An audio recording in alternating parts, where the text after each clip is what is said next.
There's one big thing behind every team, every win and every loss.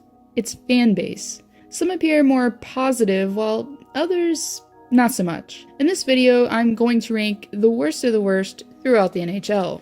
By the way, if your team's here, it's nothing personal. Number 5. Chicago Blackhawks. So usually when you hear the term bandwagon, who do you typically think of fanbase-wise? Penguins, Maple Leafs, Capitals, or maybe even the Blackhawks? And sure, I know there's tons of loyal Hawks fans out there, but we're looking at the big picture here overall, and well, numbers, they don't lie. Before the Hawks became a good team, prior to receiving a couple first-round picks in Taves and Kane, the team was struggling to keep a winning record more often than not, while making the playoffs just once in 10 seasons from 1998 to 2008. And their attendance numbers went right along with their place in the standings, as the Hawks were third from the bottom in attendance in 2007. But ironically, selling out 2 years later in 2009 after they became a good team again. Therefore, while taking all of this into account, the term bandwagon just seems to stick here. Number 4. New York Islanders.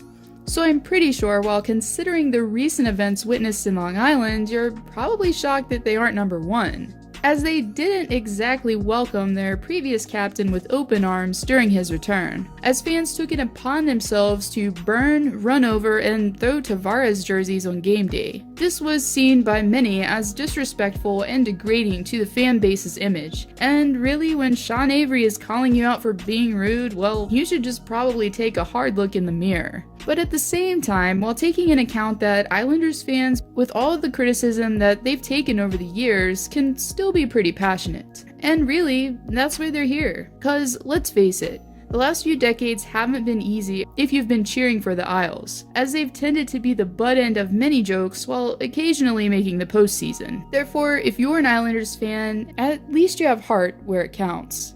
Number 3. Nashville Predators. So just in case you've never been to a Predators game, let me fill you in just a little. As soon as you hop onto Bridgestone Arena ice, you become a victim to an onslaught of taunts, chants, and catfish throwing. Weird, I know.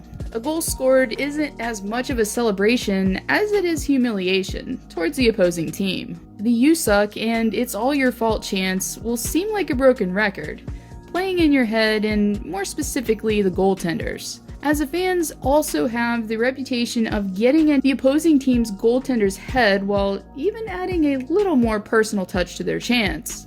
So next time you decide to take a trip to Nashville, you might want to think twice about sporting your favorite team's jersey, at least if it's not blue and gold. Number 2. Vancouver Canucks. If you ever get the chance to talk to a Canucks fan, you'll probably be hearing a lot about these two words paired in the same sentence: bad calls.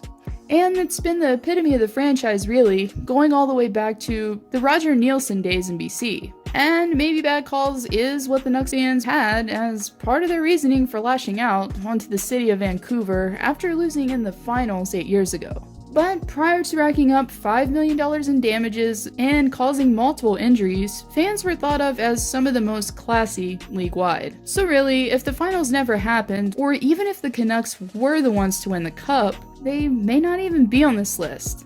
But when you're the reason riot police have to be dispatched, there's really no coming back from it. Sorry, Canucks fans.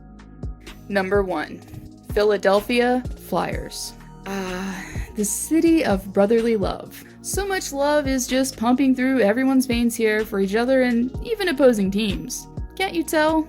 Anyways, Flyers fans can be the most passionate in the league, and don't get me wrong, but at the same time, some of them tend to be classless at best. And for years now, their reputation tends to precede them.